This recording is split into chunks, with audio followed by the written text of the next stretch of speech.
അതൊക്കെ വെറുതെ ഉള്ള റൂമേഴ്സാണ്. ഞങ്ങൾ ഉഭയകക്ഷി ചർച്ചകൾ എല്ലാ ഘടകകക്ഷികളുമായി നടത്താൻ വേണ്ടി തീരുമാനിച്ചിട്ടുണ്ട്. ചർച്ച തുടങ്ങിയിട്ടില്ല. അതെങ്കിലും ഞാൻ പറയാറുണ്ട് എപ്പോഴും, അതെങ്കിലും ഞങ്ങളെ കൊണ്ടൊന്ന് നടത്തിക്ക്. ഇല്ലെന്ന്, അവിടെ ഒരു ചർച്ചയും നടന്നിട്ടില്ലെന്ന്. ഞങ്ങൾ ഇന്നലെ UDF യോഗത്തിലാണ് ഉഭയകക്ഷി ചർച്ചകൾ ആരംഭിക്കാൻ തീരുമാനിച്ചിരിക്കുന്നത്. കോൺഗ്രസ് ആണ് അതിന് മുൻകൈ എടുക്കുന്നത്. അപ്പോൾ മുസ്ലിം ലീഗുമായിട്ടുള്ള ചർച്ച, കേരള കോൺഗ്രസ് ഉൾപ്പെടെയുള്ള മറ്റ് ഘടകകക്ഷികളായിട്ടുള്ള ചർച്ച ഞങ്ങൾ ആരംഭിക്കുന്നില്ല. എൻ്റെ ഡേറ്റ് പോലും ഞങ്ങൾ ഇന്ന് നാളെയായിട്ട് ഫിക്സ് ചെയ്യുള്ളൂ. അല്ലല്ല, ഞങ്ങളതല്ലല്ലോ. അതൊക്കെ വളരെ കൃത്യമായിട്ട് സാധാരണ മറ്റുള്ളവരെ കൊണ്ടുവരുന്ന പോലെ തന്നെയാണ് അതെല്ലാം ചെയ്തത്. പിന്നെ ഓരോ വ്യക്തികൾ, ഞാനിനി വ്യക്തിപരമായിട്ടൊന്നും പറയുന്നില്ല. നമ്മൾ പറഞ്ഞല്ലോ അത് വേണ്ടാന്ന് ഞങ്ങൾ തീരുമാനിച്ചു.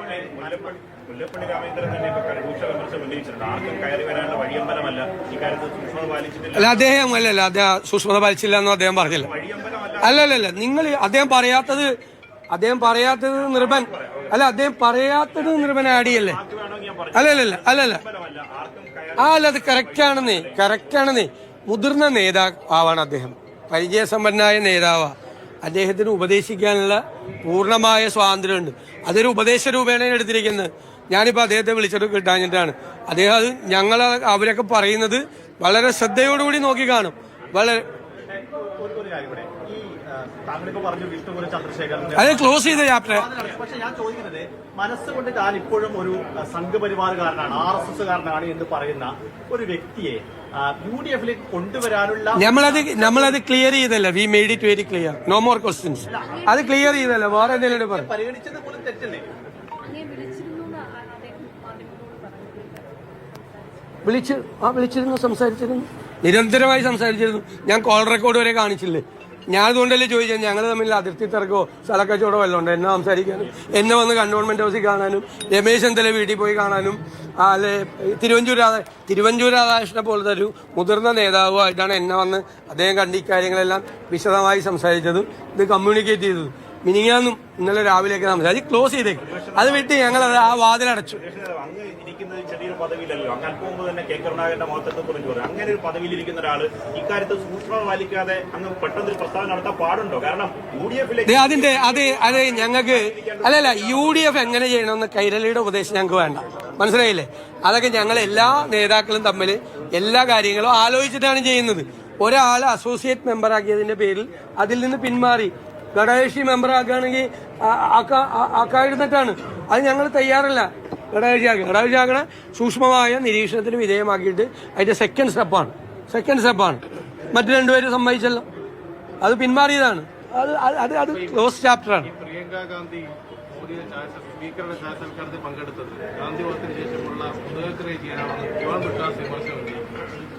എന്താ മുഖ്യമന്ത്രി പിണറായി വിജയൻ വിളിച്ച ഓണസദ്യയിൽ ഞാൻ പങ്കെടുത്തു. അതൊക്കെ മര്യാദയല്ലേ? പ്രധാനമന്ത്രി, സ്പീക്കറും മുഖ്യമന്ത്രിയൊക്കെ വിളിക്കുന്ന പരിപാടി. എനിക്ക് ഈ ക്രിസ്മസ് പരിപാടിക്ക് എന്നെ ക്ഷണിച്ചിരുന്നു. എനിക്ക് സുഖമില്ലാതായിരുന്നുകൊണ്ടാണ്. ഇല്ലെങ്കിൽ ഞാൻ മുഖ്യമന്ത്രി വിളിച്ച ഗവൺമെന്റിന് വേണ്ടിയിട്ടല്ലേ വിളിക്കുന്നത്, അത് വിളിക്കാം. അങ്ങനെയാണെങ്കിൽ മുഖ്യമന്ത്രി വിളിക്കുന്ന പരിപാടിയിൽ ആരും പോകരുതല്ലോ. രാഷ്ട്രീയമായിട്ട് ഫൈറ്റ് അല്ലേ? ഞാൻ ഓണസദ്യയിൽ പങ്കെടുത്തല്ലോ. ഓണം ഗവൺമെന്റും എല്ലാവരും ചേർന്ന് ആഘോഷിക്കുന്ന സമയത്ത് എനിക്ക് ഒരുപാട് വിമർശനം ഉണ്ടായി. ഞാൻ പോയതിന് അങ്ങനെ ഒരു മര്യാദയുടെ പുറത്ത് നമ്മൾ ചില സാധനങ്ങളിൽ ഇരിക്കുമ്പോൾ നമ്മൾ പോകണം. ബ്രിട്ടാസ് മറ്റേ പാലമാണ്, പാമ്പൻ പാലം. ആ പാമ്പൻ പാലം VD സതീശൻ ബോംബിട്ടങ്ങ് തകർത്തു എന്ന് പറഞ്ഞാൽ ചിന്ന ഭിന്നമാക്കി. ഏത് പാമ്പൻ പാലമാ അത്? രാമേശ്വരത്തുള്ള പാമ്പൻ പാലം അതല്ല, ഇത് കേരളത്തിലുള്ള പാമ്പൻ പാലം. കേരളത്തിൽ നിന്ന് ഡൽഹിയിലേക്ക് ഒരു പാമ്പൻ പാലം ഇരിക്കുന്നുണ്ട്. ആ പാലം ജോൺ ബ്രിട്ടാസ് എന്ന് പറയുന്ന RSSന്റെ ഏജന്റാണ്. ആ ഏജന്റിനെ തകർത്ത് തരിപ്പണമാക്കിയ ഒരു സീന നിങ്ങൾ കണ്ടത്. ബ്രിട്ടാസ് എന്ന് പറയുന്ന RSS ഏജന്റിനെ തകർത്ത് തരിപ്പണമാക്കുക. കഴിഞ്ഞ ദിവസം ബ്രിട്ടാസിന്റെ പരാതി ലോക്സഭ നടന്നുകൊണ്ടിരിക്കുമ്പോൾ രാഹുൽ ഗാന്ധി ജർമ്മനിക്ക് പോയതായിരുന്നു പ്രശ്നം.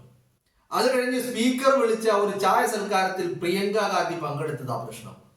ആ ബ്രിട്ടാസിന് രാത്രിക്ക് രാമായണം തലക്ക് മുണ്ടിട്ട് ഈ പോയി ചായ കുടിക്കുക മാത്രമാണെങ്കിൽ ഓക്കെ ആയിരുന്നു. അവിടെ പോയി ഒപ്പിട്ട് കൊണ്ടുവന്നിട്ട് കേരളത്തിലെ പൊതുജനങ്ങളെ RSSന്റെ കാൽ കീഴിൽ കൊണ്ടുപോയി അടിയറവ് വെച്ചതിന് എന്തെങ്കിലും മറുപടി പറയാനുണ്ടോ? നല്ല യഥാർത്ഥ മുന്നയാ. ഏത് മുന്ന? ഇവന്റെ മുൻഗാമികളുണ്ടല്ലോ, ഈ RSS ഏജന്റ്, ഈ ബ്രിട്ടാസ് എന്ന് പറയുന്ന ബ്രിഡ്ജാസ്, ഈ ബ്രിഡ്ജ്, ഈ പാലം പണിയുന്നവന്റെ മുൻഗാമിയുണ്ട്. ആരാണ്? EMS നമ്പൂതിരിപ്പാട്. ആ EMS നമ്പൂതിരിപ്പാടിന്റെ പാലം ആരൊക്കെയായിട്ടാ? രഥയാത്ര നടത്തിയ LK അദ്വാനിയുമായിട്ടായിരുന്നു EMS നമ്പൂതിരിപ്പാടിന്റെ ചങ്ങാത്തം. വാജ്പേയിയുമായിട്ടാണ് ഈ പറയുന്ന EMSന്റെ ചങ്ങാത്തം. വാജ്പേയിയുമായിട്ടായിരുന്നു. രഥയാത്ര നടത്തി അയോധ്യയിലെ ബാബരി മസ്ജിദ് പൊളിക്കാൻ കാരണക്കാരനായ LK അദ്വാനിയുമായിട്ടായിരുന്നു EMSന്റെ ചങ്ങാത്തം. ആ ചങ്ങാത്തം ഇന്നിന്റെ EMS ബ്രിഡ്ജാസ് പാമ്പൻ പാലം, ആ പാലം അങ്ങനെ വളരെ ഭദ്രമായി കാത്തു സൂക്ഷിക്കുക. ആ കാത്തു സൂക്ഷിച്ചു കൊണ്ടിരുന്ന പാലത്തെയാണ് ഇന്ന് VD സതീശൻ ബോംബിട്ട് അങ്ങ് തകർത്തത്. നിങ്ങളൊന്ന് ആലോചിച്ച് നോക്ക്. PM ശ്രീയിൽ ഒപ്പിടാൻ ശിവൻകുട്ടിയെ കൈപിടിച്ചു കൊണ്ട് നടക്കുമ്പോ ഈ ബ്രിട്ടാസിന് ആദർശം ഉണ്ടായില്ല, ഒന്നും ഉണ്ടായിരുന്നില്ല. ഒറ്റുകാരനല്ലേ ഇവൻ? രാത്രിക്ക് രാമായണം മന്ത്രിസഭയെ അറിഞ്ഞിട്ടില്ല, CPI അറിഞ്ഞിട്ടില്ല, CPMന്റെ സംസ്ഥാന സെക്രട്ടറി MV ഗോവിന്ദൻ അറിഞ്ഞിട്ടില്ല. ഇനി ഒരു അഖിലേന്ത്യാ സെക്രട്ടറി എന്ന പോസ്റ്റിൽ ഒരാളുണ്ട്. അതെന്തിനാപ്പാ അഖിലേന്ത്യാ സെക്രട്ടറി എന്നൊക്കെ നിങ്ങൾ കേരളക്കാർ ചോദിക്കൂ. പക്ഷെ ചോദിച്ചാലും കുഴപ്പമില്ല. എന്നാൽ ഞങ്ങൾക്ക് ഒരു അഖിലേന്ത്യാ സെക്രട്ടറി ഉണ്ട്. ആരാണത്? MA ബേബിയ. സതീശൻ മുമ്പ് പറഞ്ഞിട്ടുണ്ടായിരുന്നു, ബേബിയ കൊച്ചു കുട്ടിയാ, അതുകൊണ്ട് അഖിലേന്ത്യാ സെക്രട്ടറിയെ പോലും അറിയിച്ചില്ല. അറിഞ്ഞത് ആരൊക്കെയാ?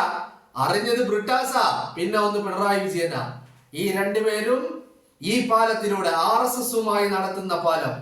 ഇവിടെ ആരാണ് മുന്ന ആരാണ്? പിൻവാതിലൂടെ രാജ്യസഭയിലേക്ക് തിരികെ കയറ്റിയ ബ്രിട്ടാസ് തന്നെയാണ് മുന്ന. നല്ല ഒന്നാം തരം ഒറ്റുകാരൻ, പിന്നിൽ നിന്ന് കുത്തുന്നവൻ. ഏത്? ബാഹുബലിയെ പിന്നിൽ നിന്ന് കുത്തിയ കട്ടപ്പയല്ല, മറിച്ച് കേരളത്തിന്റെ പൊതുസമൂഹത്തെ പിന്നിൽ നിന്ന് കുത്തി RSSകാരന് വേണ്ടി അടിമപ്പണി ചെയ്യുന്ന ഒറ്റുകാരൻ. അതാണ് ഈ ബ്രിട്ടാസ്. വല്ലാത്ത വേദനയാ ബ്രിട്ടാസിന്. പ്രിയങ്ക ഗാന്ധി ചായ സൽക്കാരത്തിന് പോയത് അല്ലേ? ഇവരാരും ആരടുത്തും പോവാറില്ല. മനസ്സിലായില്ലേ? ഈ കഴിഞ്ഞ മാസമാണ് പിണറായി വിജയൻ, നരേന്ദ്രമോദി, അമിത്ഷാ, JP നദ്ദ, നിതിൻ ഗഡ്കരി ഒക്കെ ആയിട്ട് കൂടിക്കാഴ്ച കഴിഞ്ഞ് തിരിച്ചു വന്നത്. ഇതൊന്നും എവിടെയും പ്രശ്നമില്ല. EMS നമ്പൂതിരിപ്പാട് LK അദ്വാനിയുമായും അതുപോലെ വാജ്പേയിയുമായും ചങ്ങാത്തം കൂടിയതും പാലമിട്ടതൊന്നും ബ്രിട്ടാസിനൊരു പ്രശ്നമല്ല. ബ്രിട്ടാസിന് ഇടക്കിടക്ക് കോൺഗ്രസിനെ തെറി പറയണം. ബ്രിട്ടാസിന് ഇടക്കിടക്ക് രാഹുൽ ഗാന്ധിയെ തെറി പറയണം. ബ്രിട്ടാസിന് ഇടക്കിടക്ക് പ്രിയങ്ക ഗാന്ധിയെ തെറി പറയണം. എന്നാലേ നിലനിൽപ്പുള്ളൂ എന്ന് ബ്രിട്ടാസിന് അറിയാം. എന്താ നിലനിൽപ്പ്? കമ്മീഷൻ. എവിടെ നിന്നുള്ള കമ്മീഷൻ? ഈ പാലം പണിയുന്നതിനുള്ള കമ്മീഷൻ കൊടുക്കുന്നത് ആരാ? നാഗ്പൂരിന്റെ ആസ്ഥാനത്ത് നിന്നാ. RSSന്റെ ആസ്ഥാനമുണ്ടല്ലോ നാഗ്പൂരിൽ. ആ നാഗ്പൂരിൽ നിന്നാണ് ബ്രിട്ടാസിന് കമ്മീഷൻ കൊടുക്കുന്നത്. ആ കമ്മീഷൻ ഇടക്കിടക്ക് അതിൽ വർധനവുണ്ടാവണം. ആ വർധനവിന് വേണ്ടിയിട്ട് എന്ത് ചെയ്യണം? RSSകാരൻ ചെയ്യാത്ത പണി ഈ RSSന്റെ ഏജന്റ് ചെയ്തു കൊടുക്കണം. അല്ലെങ്കിലും രാജാവിനേക്കാളും വലിയ രാജഭക്തി എന്ന് പറഞ്ഞു, രാജാവിനില്ലാത്ത രാജഭക്തി എന്ന് പറഞ്ഞ് നിങ്ങൾ കേട്ടിട്ടില്ലേ? അത് തന്നെയാണിത്. ഏത്? RSSകാരനില്ലാത്ത പ്രശ്നം, അല്ലെങ്കിൽ RSSകാരന് പ്രശ്നമില്ല. എന്ത്? രാഹുൽ ഗാന്ധി ജർമ്മനിക്ക് പോയത്. അല്ലെങ്കിൽ ഈ സ്പീക്കർക്ക് ഒരു പ്രശ്നമില്ല. പ്രിയങ്ക ഗാന്ധിയെ വിളിച്ച് ഒരു ചായ സൽക്കാരം നടത്തുന്നതിന് സ്പീക്കർക്ക് ഒരു പ്രശ്നമില്ല. ഇതേ സ്പീക്കറെ ജോൺ ബ്രിട്ടാസ് എന്താ വിളിക്കുന്നത്? Sir sir sir sir. അവിടെയും ജോൺ ബ്രിട്ടാസിന് ഒരു പ്രശ്നമില്ല. ജോൺ ബ്രിട്ടാസിന്റെ പ്രശ്നം എന്താ? പ്രിയങ്ക ഗാന്ധി ചായ കുടിക്കാൻ പോയതാ. എന്നാ രാത്രിക്ക് രാമായണം ആരും കാണാതെ തലയിൽ മുണ്ടിട്ട് പോയി ഒപ്പിട്ടതോ? അത് ബ്രിട്ടാസിന് പ്രശ്നമല്ല. അത് കമ്മീഷൻ അടിക്കാനുള്ള പരിപാടിയാ, ദുട്ടടിക്കാനുള്ള പരിപാടിയാ. അത് യഥാവിധി നടത്തിക്കൊണ്ടിരിക്കുന്നുണ്ട്. ആര്? ജോൺ ബ്രിട്ടാസ് എന്ന് പറയുന്ന ഒറ്റുകാരനാണ് ഇയാൾ. ആരുടെ ഒറ്റുകാരൻ? കേരളത്തിന്റെ പൊതുസമൂഹത്തെ RSSന് ഒറ്റുകൊടുത്ത ഒറ്റുകാരനാണ് ഇയാൾ, അല്ലേ? നിങ്ങളൊന്ന് ആലോചിച്ച് നോക്ക്.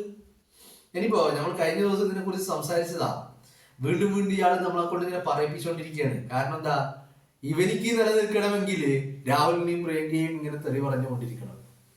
എന്നാലേ ഇവനിക്ക് നിലനിൽപ്പുള്ളൂ. ഇവന്റെ കീശ വീർപ്പിക്കണമെങ്കിൽ RSSന്റെ ആസ്ഥാനത്ത് നിന്ന് കമ്മീഷൻ കൂടുതൽ ലഭിക്കണമെങ്കിൽ, അതിൽ വർധനവുണ്ടായിക്കൊണ്ടിരിക്കണമെങ്കിൽ ഈ പണികൾ ചെയ്തുകൊണ്ടിരിക്കണം. നിങ്ങളൊന്ന് ആലോചിച്ച് നോക്ക്.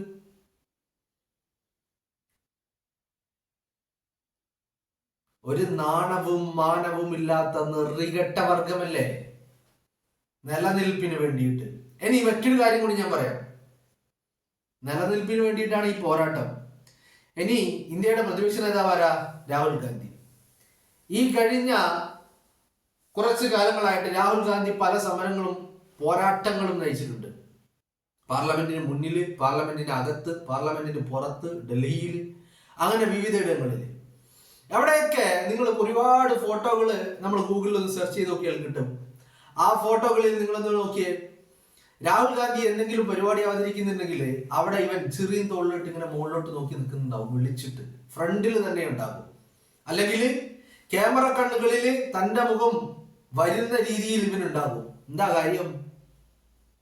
ഇവനിക്ക് അങ്ങനെ എന്തെങ്കിലുമൊക്കെ ഭാഗമാകണമെങ്കിൽ, ഏതെങ്കിലും സമരത്തിന്റെ ഭാഗമാകണമെങ്കിൽ അത് രാഹുലിനൊപ്പം നിൽക്കണം. അതല്ലാതെ MA ബേബിക്ക് ഡൽഹിയിൽ പോയി സമരം ചെയ്യാൻ കഴിയോ? പാർലമെന്റിന്റെ മുന്നില് MA ബേബിക്ക് സമരം ചെയ്യാൻ കഴിയോ? ഇല്ല. അപ്പോ ആ സമരം ചെയ്യണമെങ്കിൽ രാഹുലിനൊപ്പം നിൽക്കണം. എന്നാ അവിടെ നിന്ന് മാറിയാലോ രാഹുലിനെ പിന്നിൽ നിന്ന് കുത്തും ചെയ്യും. ലക്ഷ്യം ഒന്ന് മാത്രമേ ഉള്ളൂ, RSS നൽകുന്ന കമ്മീഷൻ. മാസാമാസം ബ്രിട്ടാസിന്റെ പോക്കറ്റിലേക്ക് എത്തുന്ന RSSന്റെ കമ്മീഷൻ. ആ കമ്മീഷൻ എല്ലാ മാസവും വർദ്ധിപ്പിക്കുവാനുള്ള ശ്രമമാണ് ജോൺ ബ്രിട്ടാസ് നടത്തിക്കൊണ്ടിരിക്കുന്നത്. ഒരു നാണവുമില്ല, ഒരു മാണവുമില്ല. ഏതുപോലെ ഇവന്റെയൊക്കെ രാജാവുണ്ടല്ലോ പിണറായി വിജയൻ. ആ പിണറായി വിജയനെ പോലെ തന്നെ നിങ്ങളൊന്ന് ആലോചിച്ച് നോക്ക്. കഴിഞ്ഞ നിയമസഭാ തെരഞ്ഞെടുപ്പ് വരെ, ഈ കഴിഞ്ഞ നിയമസഭാ തെരഞ്ഞെടുപ്പ്, ഈ വരാൻ പോകുന്നതല്ല, കഴിഞ്ഞ നിയമസഭാ തെരഞ്ഞെടുപ്പ് വരെ ഇവർക്ക് വേണ്ടി പ്രവർത്തിക്കുകയും വോട്ട് ചെയ്യുകയും ചെയ്ത ജമാഅത്തെ ഇസ്ലാമിക്കാരനെ ഈ തദ്ദേശ തെരഞ്ഞെടുപ്പ് വന്നപ്പോ പിണറായി വിജയൻ എന്താ വിളിച്ചത്? രാജ്യദ്രോഹിന്നാ വിളിച്ചത്. ഇത്രയും കാലം കൊണ്ടു നടന്നു, ഇത്രയും കാലം അവരുടെ വോട്ട് വാങ്ങി, ഇത്രയും കാലം ജമാഅത്തിന്റെ ആസ്ഥാനത്ത് പോയി അവിടെ ഇരുന്ന് ചായയും ബിസ്ക്കറ്റും കഴിച്ചു. അന്നൊന്നും ഒരു പ്രശ്നം ഉണ്ടായില്ല. രാജ്യദ്രോഹിയോടൊപ്പം രാജ്യദ്രോഹി എന്ന് ഇവര് മുദ്ര കുത്തുന്ന ജമാഅത്തെ ഇസ്ലാമിക്കാരന്റെ സംസ്ഥാന അമീറിനെ പോയി കണ്ട് ജമാഅത്തെ ഇസ്ലാമിയുടെ ആസ്ഥാനത്തിരുന്നും AKG സെന്ററിലിരുന്നും ചായയും പരിപ്പോടിയും കുടിച്ച ആളുകൾക്ക് ഇന്ന് ജമാഅത്തെ ഇസ്ലാമിക്കാരൻ രാജ്യദ്രോഹിയാണ്. എന്നാ അതിനെക്കുറിച്ച് ബ്രിട്ടാസിന് എന്താ പറയാനുള്ളത്? അത് രാജാവ് ചെയ്തതാ. രാജാവ് ചെയ്തതിനെ കുറിച്ചൊന്നും പറയാൻ പറ്റൂല. അടിമയാണല്ലേ പിണറായി വിജയന്റെ തീട്ടം നക്കുന്ന അടിമ. ആ അടിമക്ക് നിലനിൽപ്പിന്റെ ഭാഗമാണ് ഈ പറയുന്ന വിമർശനങ്ങൾ ഇതിന് പറയാൻ പറ്റൂല. അതൊരുമാതിരി സ്റ്റണ്ടാണ്. ജനശ്രദ്ധ പിടിച്ചു പറ്റണല്ലേ. നമ്മള് ഈ രാജ്യസഭാ MP ആയിട്ട് ആണ് എന്ന് പറഞ്ഞിട്ട് കാര്യമില്ല. ആളുകളുടെ ഇടയിൽ ഇടക്കിടക്ക് തന്റെ പേര് കേൾപ്പിക്കാൻ വേണ്ടിയിട്ട് മാധ്യമങ്ങൾക്ക് മുന്നിൽ എന്തെങ്കിലുമൊക്കെ വിളിച്ചു പറയാം. അത് നിരന്തരം തുടർന്നു കൊണ്ടിരിക്കുക. അത് മാത്രമാണ് ജോൺ ബ്രിട്ടാസ് ചെയ്യുന്നത്. ഇവരാരാണെന്ന് ചോദിച്ചാൽ ഒറ്റ വാക്കിൽ ഞാൻ മറുപടി പറയും. RSS ഏജന്റ് ആണെന്ന്. നല്ല ഒന്നാം തരം കറകളഞ്ഞ RSS ഏജന്റ്. എല്ലാ മാസവും മുടങ്ങാതെ പോക്കറ്റിലേക്ക് RSSന്റെ ആസ്ഥാനത്ത് നിന്നുള്ള കമ്മീഷൻ വന്നുകൊണ്ടിരിക്കുന്ന RSS ഏജന്റ്. അത് മാത്രമാണ് ജോൺ ബ്രിട്ടാസ്. യഥാർത്ഥ ഒറ്റുകാരൻ. ഒറ്റ വാക്കിൽ അതാണ് ഇവനെ വിശേഷിപ്പിക്കാൻ നമുക്ക് കഴിയുന്നത്.